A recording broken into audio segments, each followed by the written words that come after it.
So, once you've got your piece firmly locked in a vise or down to the tabletop with clamps, it's time to start cutting. What we're going to work on in this project, in this whole series, is going to be a wooden spoon, which is what we start newbies on all the time because it's relatively simple. We got some nice soft woods, and it helps anybody get accustomed to using the tools without ruining something that you've got your heart set on finishing. So these are disposable, and the odds are you'll break your first one. So what we do with this then is take it over to this side of the table here, and we're going to clamp it in place with our F clamps. Oh, there they are. We're only going to need one for the first step here. And what I'm going to do is hold it down by the handle. And I get this as tight as I can, and that's not going to move anywhere. So that brings us to our next group of tools, and these are the ones that do the business. We're talking about chisels and gouges. I say chisels and gouges because I and most people who use them differentiate between the two. While technically, I've heard, gouges are just specialized chisels. So, okay, we can live with that. But we're going to be using gouges, and we're going to start with what is called a bent gouge. So here is a straight gouge, and here is a bent gouge. Note the difference. The bent gouge has a belly on it. It hangs down like this, whereas the straight one does not. These are fine for work in which you don't have to go deep, but it's limited to how deep it can go because it'll scrape along the bottom or dig in. This helps you to scoop particles out, bits of wood as you go. So I'm going to take this one over here, and we're going to start working on the bowl portion of the spoon. Notice that I am using both hands on this. I'm right-handed, so my right hand holds the handle, and my left hand is down here with just a bit more than the edge showing. By the way, never have your hand in front of the edge of one of these tools. If you move ever so slightly, this thing will take a finger off. So I keep my elbow locked to the rib cage, and I'm not going to push like this. What I'm going to do is lean into it and let my body weight do most of the work. Note that as I push forward, I'm pushing this down as well, and that's what gives us the nice little scoops.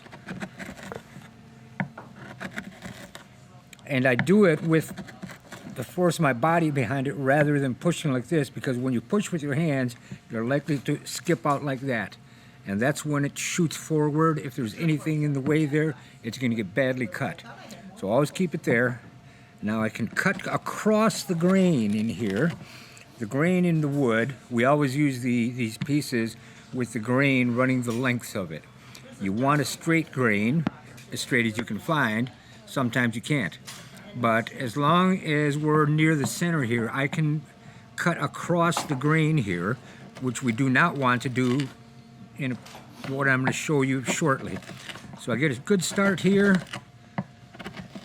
taking out a pretty good amount of wood, and I'm going to be careful not to get too close to the edges here because that's a place we can easily break through and ruin the whole project.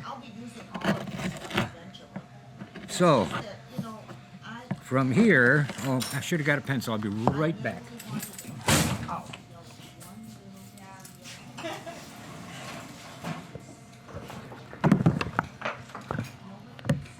And yes, in case anybody's interested, that did hurt.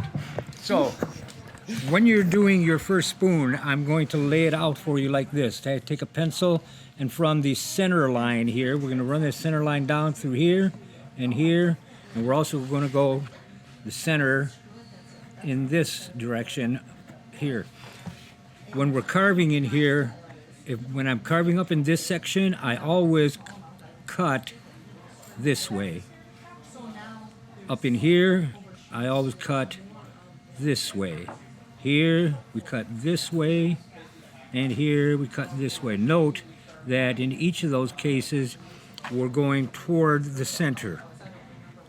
You never want to go this direction out here, or this direction here, or this or this. Always the way this arrow points, because otherwise you'll tear a big chunk out of this. So I could turn this around and cut crossbeam like we did there, or I can actually do this backwards. Hold the chisel, the gouge with my right hand here, left hand here, and push down and pull towards me.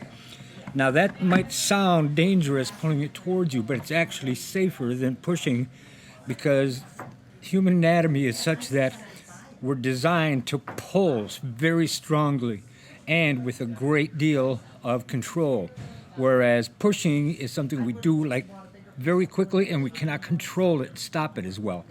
You'll see more of that when we get to the draw knife here, which we'll show you in a bit. So now I'm going to start cutting around these corners like this.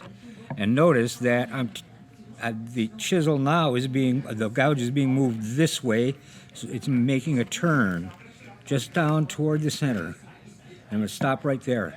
Take another cut like this, and then I'll come back to this side, and now remember we're going to go this way with it. And that should connect up with this piece and cut it right off.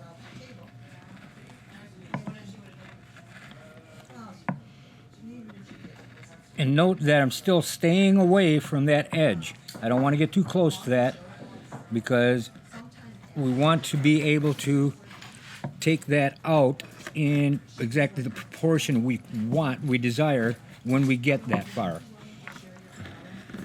So coming to this side now, we're taking this side this way. I'll go left-handed here for a minute, hopefully. Yeah, there we go.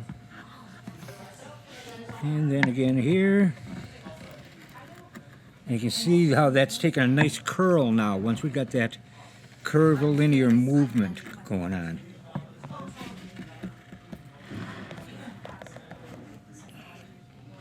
And now I'm going to turn the spoon around because it's difficult for me to get these two sides.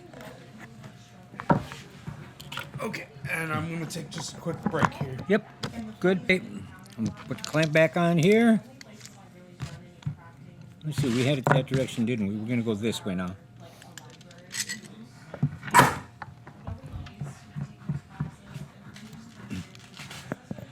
So the arrows delineating which way we should be cutting also work as an outline for how far out we want to go toward the lip. We don't want to go past that line. We're going to leave that about 1/4 of an inch wide for the time being, just so that it doesn't get too thin. We will come back to thin it out later when we're near finished. See, we're cutting right to the line here now. And go right to the center point. And I think I can get this side from here.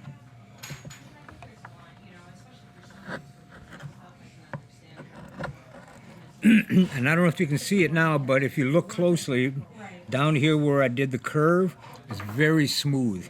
That's precisely the kind of cut this tool is ideal for.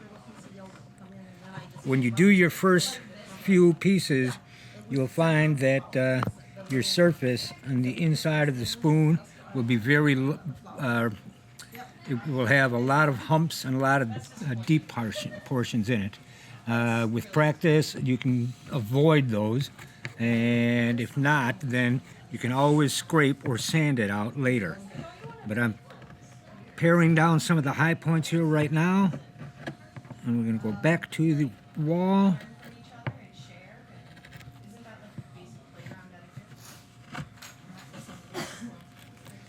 And once again, we're to the center line, so we're going to have to turn it around again. But first, I'm going to take a cross cut in here. And I don't know if you can see it, but there's a little bit of a step in here, which now I'm going to very gently take the edge and just smooth that down. We want this whole thing to be very smooth when it's finished. So we can make it smooth later using scrapers and sandpaper, but it's easier to just do it to the extent that you can right now with this tool. So that's there, nice and smooth. Do a little cross cutting here, come in here.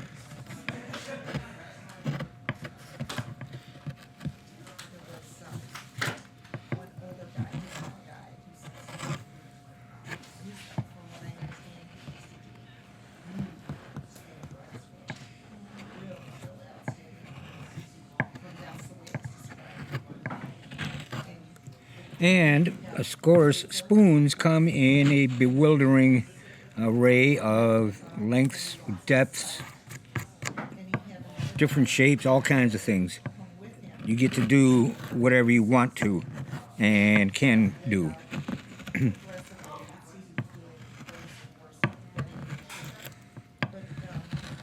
A couple of years ago, I made about 200 of these as Christmas presents. And I got pretty quick at it. There are a lot of people who come in here and do not finish a spoon in their first 4 to 6 hour stint here.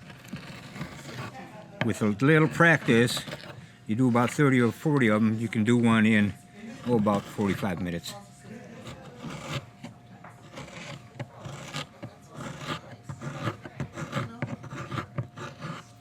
Now you can hear that I'm taking much more of a scraping cut, and that's because I'm cutting across the grain here, which again is safe down toward the center.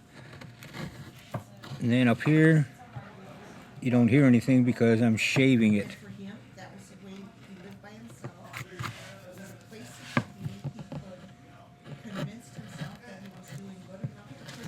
And you can see that most of the lines have now disappeared. I'm not going to go any wider than this yet. That will come a little bit later. Right now, it's time to flip it over and start working the backside. Or we could do the handle.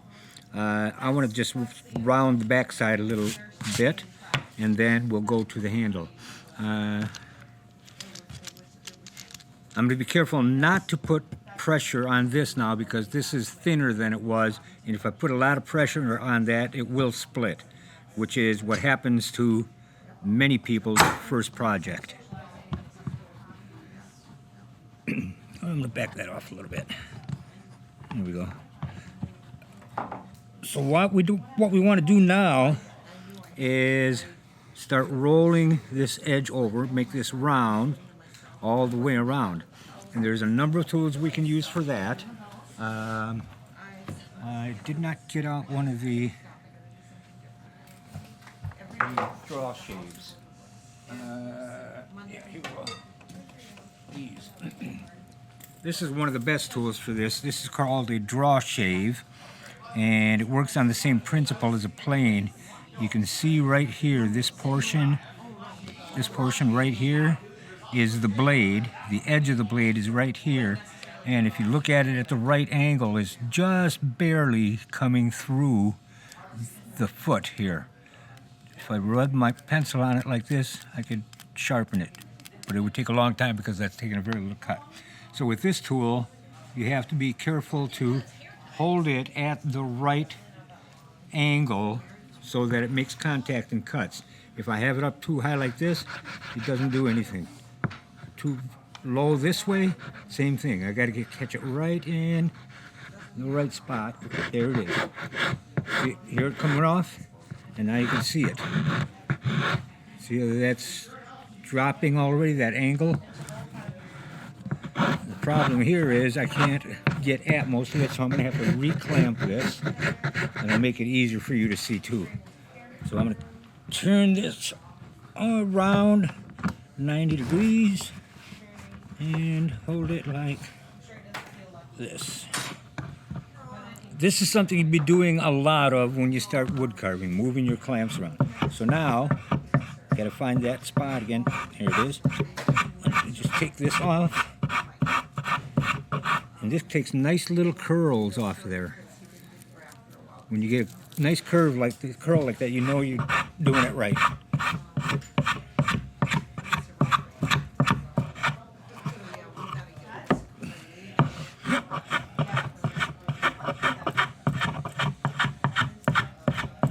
So that's one way we can shape this. The process of what we're doing right now is called stock removal or wasting. So there's several ways you can do that. You can do it with this tool, the draw shave, or you can do it with any of a number of rasps. Rasps are simply very coarse files. This one is called a 4-in-hand, and you can see it's got one flat side and one curved side. But on each side, the curved side and the flat side, you have a fine tooth and a coarse tooth. Fine tooth and coarse tooth. So you can use these, the coarse teeth on this, to do the same thing we were doing there. But notice the stripes it puts on there? That shows you that it's removing stock very quickly. And we can use that. Personally, I prefer to use a larger rasp like this. This one's got very strong and long teeth. This will remove a lot of stock in a hurry.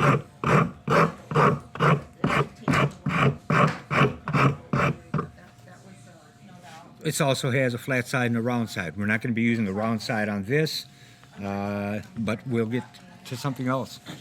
Another rasp that's very much like this one in effect is this Surform or Sureform. I'm not sure how it's pronounced. But this, like that, cuts only in one direction. Cuts this way. When I push it, that's trying to cut. If I pull it back, it does nothing. Same here. If I push this that way, that's trying to cut. So in order to cut with this one, we have to move it in this direction. Now this is a two-handed tool, but I really only use one hand. And I like to pull rather than push.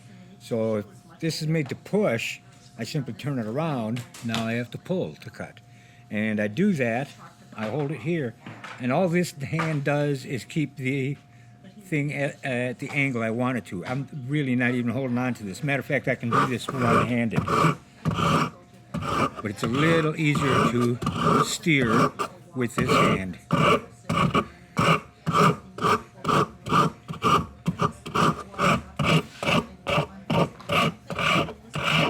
And you notice that two things that are very important here.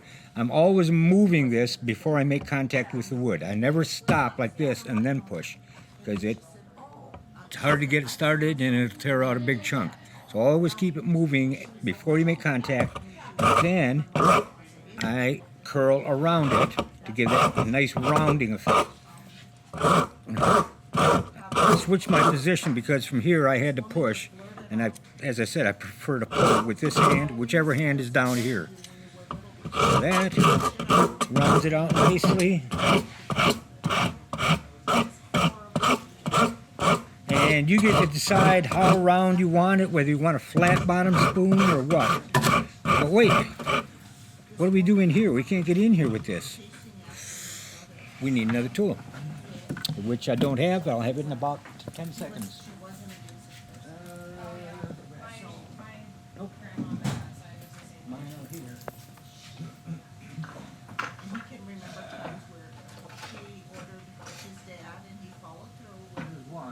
Disciplining him with dodging. And it just, so he got out right away. So this one works on the same principle as this tool. It's got the same kind of teeth, but it's just a ½ an inch round. These two are called rat tail files because they're about the size and shape of a rat's tail. This one, as you can see, is very coarse. This one is not. We're going to get in here with this, and you can just see, barely see the little notch here. We want to round that out. So I'm going to take this and put here, up and down a little bit.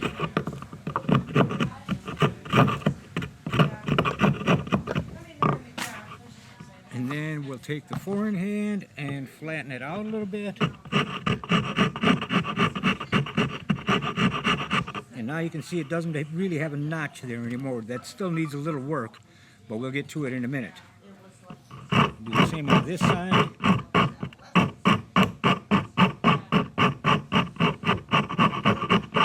And then we can get in with our straight rasp again.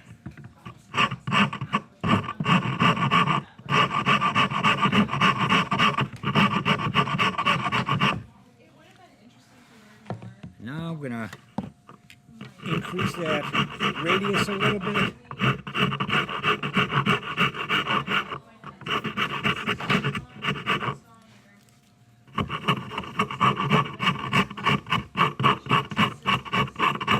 And now you can see that this has been widened out. We're necking it. It doesn't have that sharp kink in there anymore. I'm gonna round this one just a little bit more in here. And now we're going to clamp it down. All right, so we're stopping the operation we were just doing because we're going to take this over to the vise and do what I'm calling necking. We're going to make this a little narrower in here and move a lot of this material off of here. And I want to put it in the vise now while this is still pretty beefy. If I take too much more out of there and then try to clamp it in the vise, it might shatter. So I'm going to take a couple of these blocks, go over to the vise. Take that out, put in a couple of these jaws. These are basically just protectors to keep the steel jaws from marring our creation here. So right about there for now. And now, again, we've got choices. We can go back to one of the rasps or a different one that we haven't used yet. This is the Shinto rasp. This, if you look closely, you can see this is a coarse tooth side and this is a fine tooth side. This one cuts also on that stroke, so I'm going to hold it this way because I like to pull rather than push. And as I did with the other rasp, I'm going to do most of the work, all of the work with my right hand. This is just for steering, and do this. And you can see how quickly that moves that corner down. So we're going to round it up a little bit and come back down this way. And we'll go do the other side.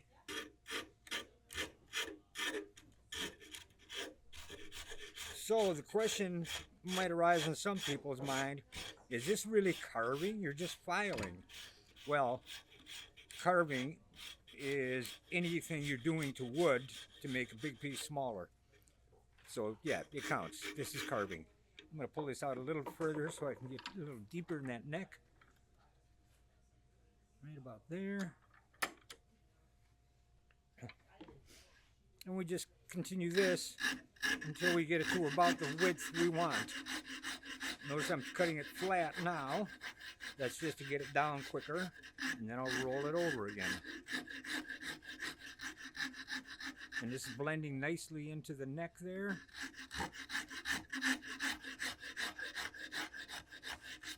And if you haven't noticed already, yes, this is messy.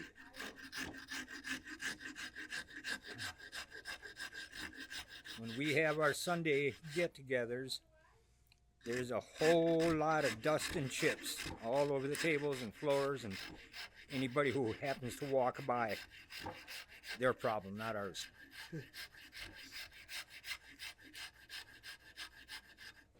By the way, the cameraman here that you don't see much of is Vic. He's the driving force here. I'd be doing this anyway, but now there's a reason to other than that I enjoy it. I'm going to do the flip side.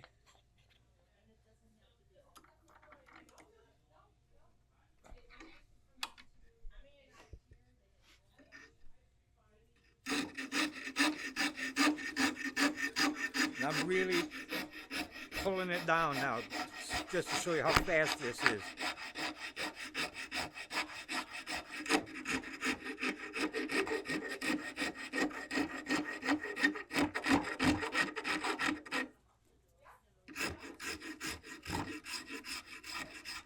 One of the nice things about this is it doesn't require a great deal of concentration. You can hold a conversation with other people. However, you should stop whatever you're doing on a project like this every 30 seconds or so and look at it. Just look at it.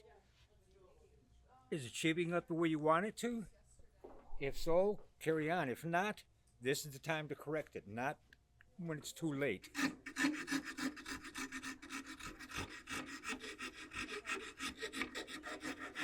All right, so this is very rough, but it's about where I want it in terms of size and shape. It's tapering down from here to here a little bit, and I like that. I like a little more width at the bottom end of the spoon. So I'm going to leave that like that, but I'm going to smooth it out. And this is where our next tool comes into use, and that is sandpaper. This looks like about 80 grit. Yeah, that's 80 grit. That's what we're going to start with. Now, most people, when they think of sandpaper, they think about doing this kind of thing. Tedious. Here's what you want to do.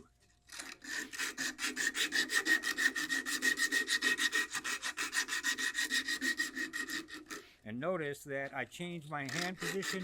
Now I'm working more on the bottom, what is now the bottom side.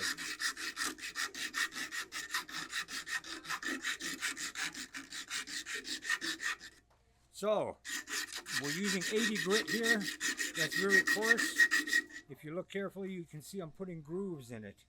If we do much more with this sandpaper, those are going to be harder to get out. So we move on to the next tool, which is a scraper. These are called card scrapers.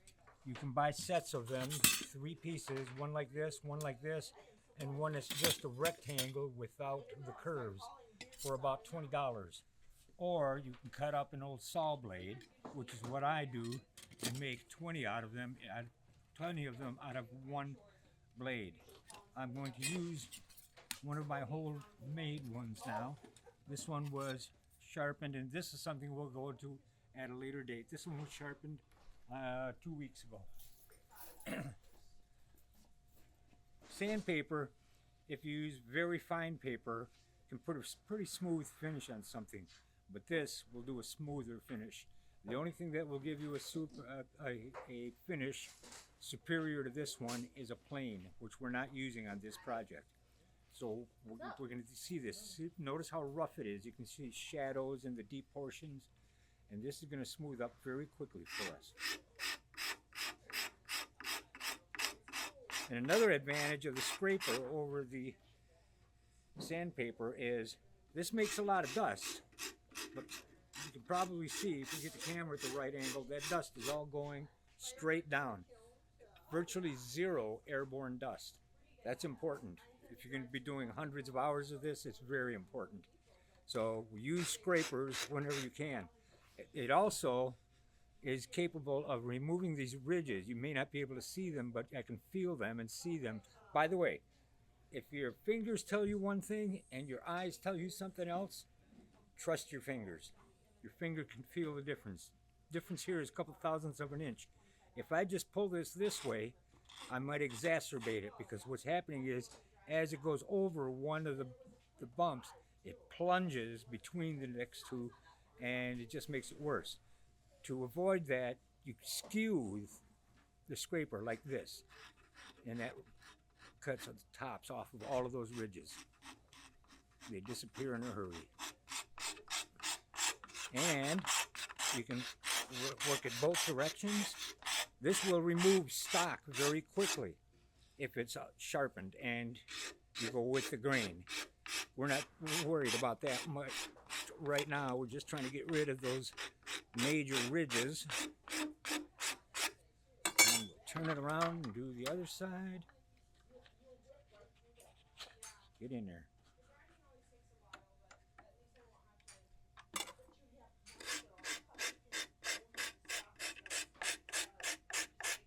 And again, if you can get it at the right angle, you can see the nice little curls coming off of here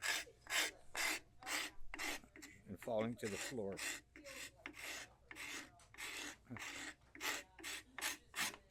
And we're about as far as we want to go right now. So that's all the rough work we need to do on the handle. We'll go back and finish it up later. But now we're going to continue working around this area down in here. And that looks like it's still a little kinked. So I'm going to take my rat tail file and take some more of that out. That looks a little better. And then we get the scraper in there. And we're going to put it back down here and go back to the rasp.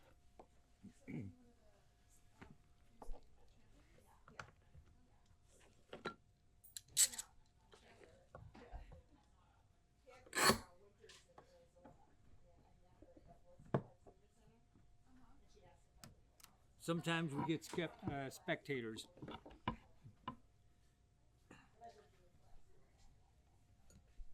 If they're hoping to learn anything, I would advise pick up a tool and start doing it.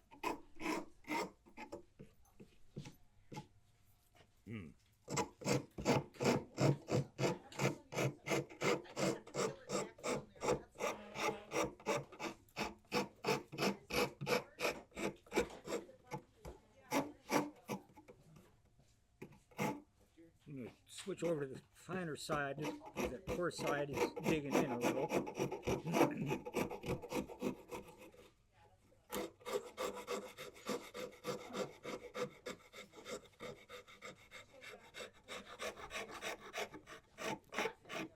And now I'm going to take it off just to show you where I'm going to be working, because it's going to be difficult to get a camera on it. But this nose here is kind of squared, so I'm just going to bump that off quickly while I got the rasp right here.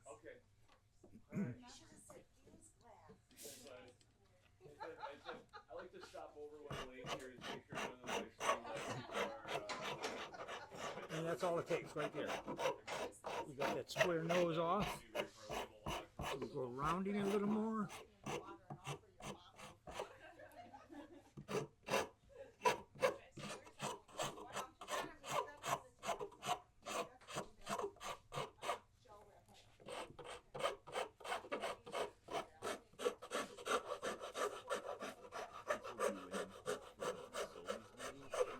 Now throughout this process, again, you want to stop every 30 seconds or so and look at what you got. We're pretty good here. We need to get rid of this sharp step in here, and we're going to go to the fine rat tail file for that.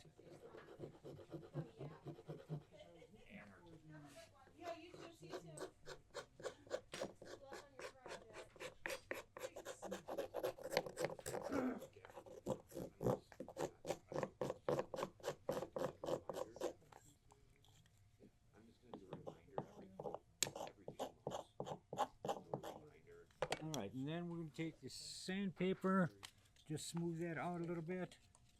I'll tear off a little piece.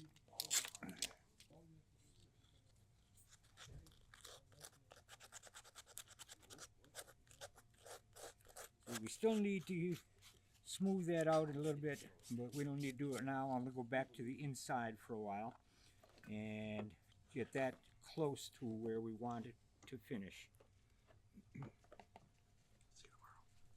Yep.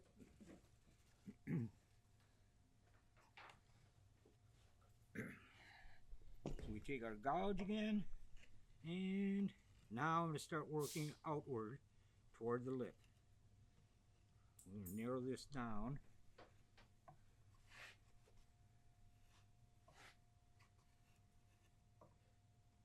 You can see I'm right to the line there now, and just erased much of it.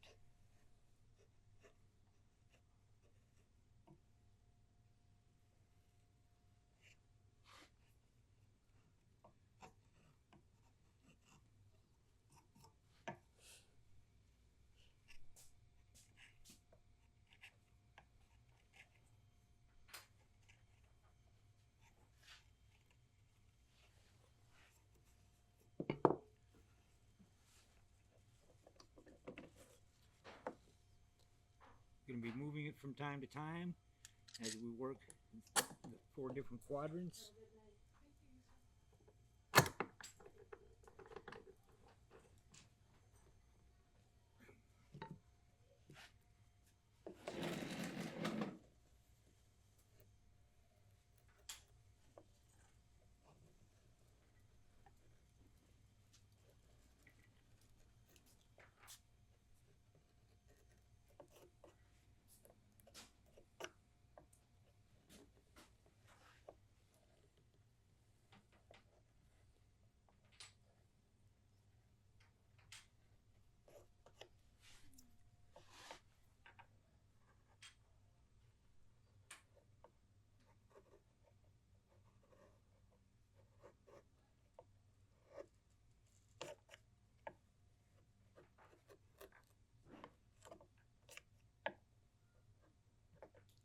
Right now I'm smoothing out toward the bottom to get rid of some of the high points.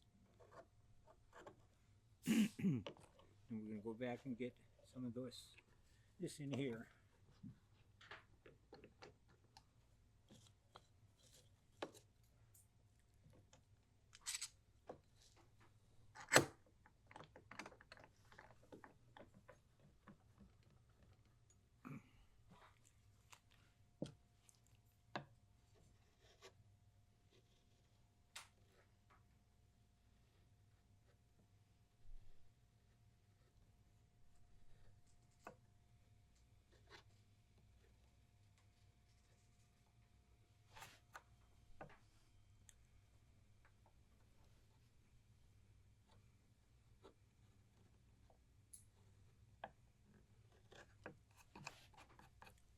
And then we're going to take a narrower scraper.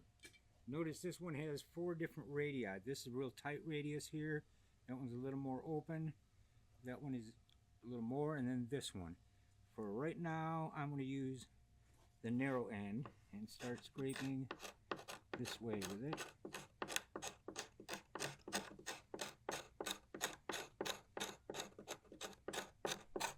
And you can see the dust piling up in there as we go.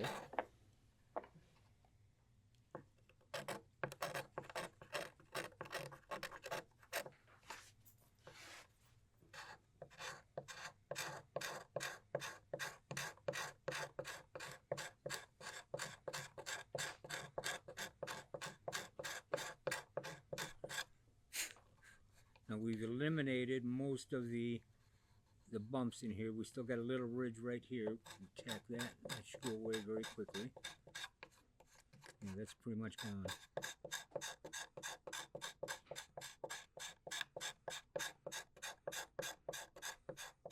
What we're doing now is mostly just smoothing.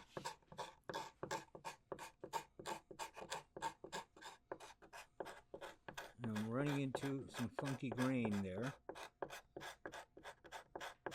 That'll happen. Even a piece that looks like it's very straight grained, it will not necessarily be so. Not all the way through.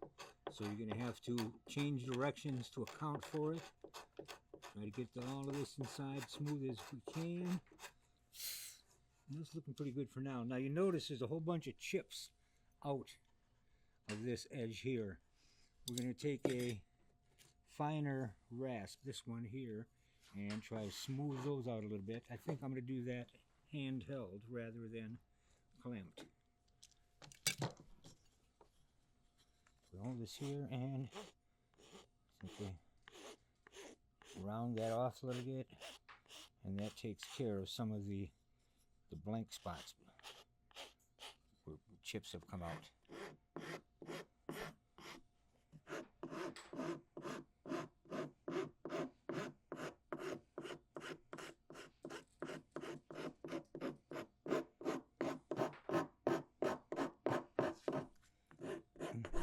So now all of the heavy work has been done. It's just a matter of filing and sanding and scraping to get the kind of finish you want and details. See, it's a little pointed there, so I'm just knocking that down a little. Take some from this side. And we got rid of most of those little chunks blowing out, but not quite all of them. So what we're going to do is go from the top here. That will smooth some of them out.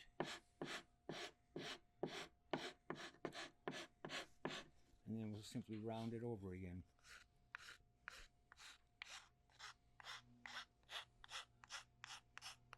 We'll switch to the sandpaper. I usually fold my paper, makes it less slippery in your hand.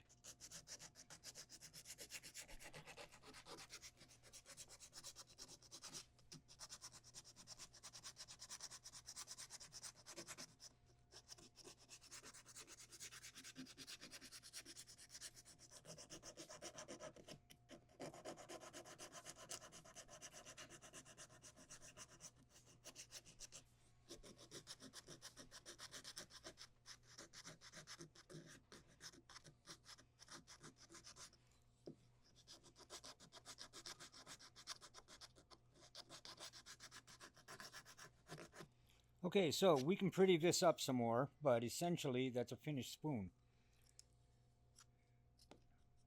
I'm going to take a little more off in here. Here it is.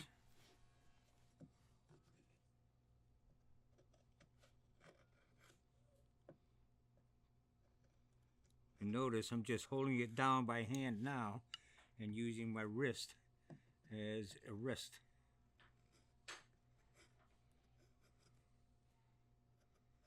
There's all kinds of little tricks you'll come up with on your own on how to use your tools for various tasks that come up. Gotta get sandpaper for a minute.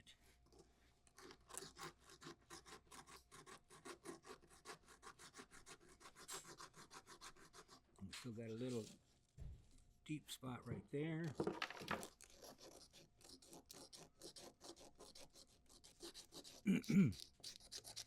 And from here on, it's just a matter of prettying it up if you want to go any further. It's perfectly usable now.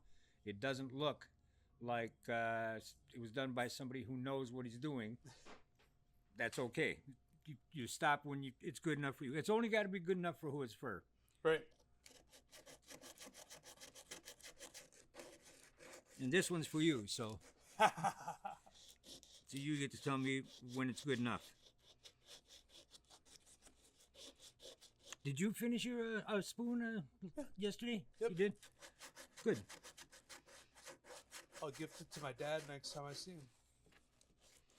There you go. Yeah, they make great Christmas presents. I don't know how people feel about wooden spoons in general, but a homemade one at Christmas. They hurt less than the metal ones. Yeah, that's true. Been there.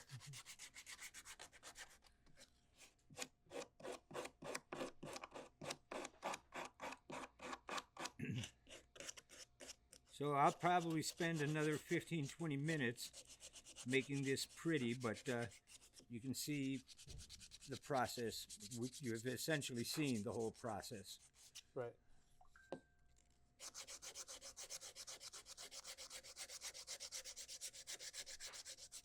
And this is ready for something else we do here, which is pyrography, wood burning. You can put little flowers or snakes or grapevines or whatever, you burn them into the wood. Little instructional for the next episode. Yeah, there you go. We'll do that eventually. All right. So, how do you know when it's done? Well, that depends. Always remember that it's only got to be good enough for who it's for. If this is just for my own use, I'm done. I would use this for stirring. It's not a soup spoon. I'm not going to eat with it. But if it's going to be a gift to someone special, you got to know something about their tastes. For example, there are still some rough spots in here, some ridges. So this could stand a good bit more sanding or work with a scorp, smoothing.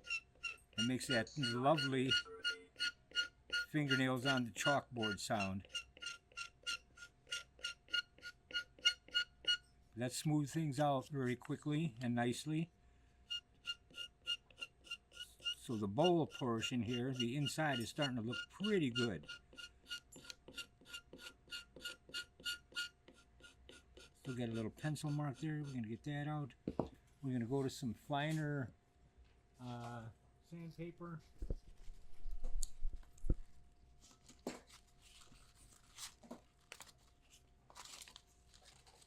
What is the end of this? This is 280 grit. This is much, much finer than what we were using. We're going to go over the whole thing with it. Start up here at the handle.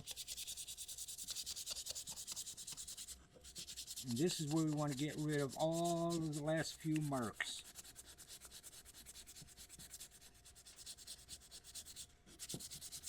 This shouldn't take much more than about 5 minutes.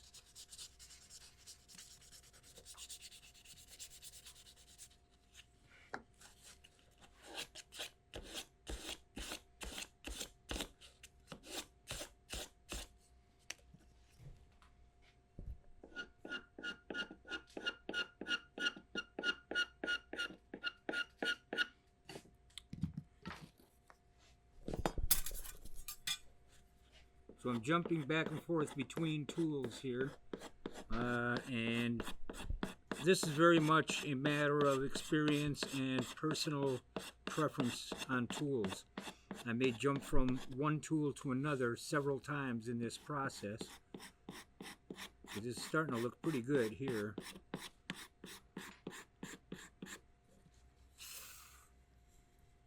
Can still see some scratches, but it's not bad. Try to get some of these out of here yet.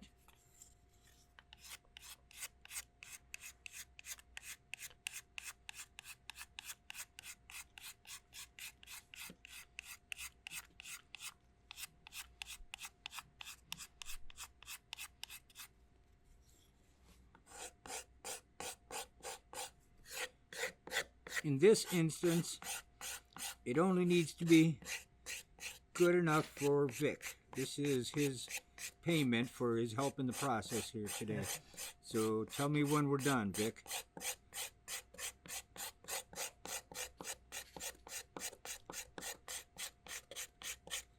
My work is done when the spoon is done. He's got to go home and edit.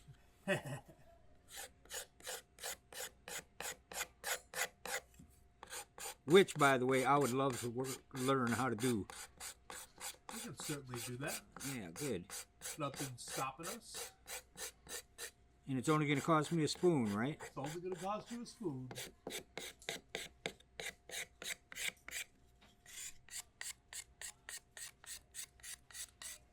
And since Vic is now also beginning to do his own carving, I can stop this at any time and say, finish it yourself.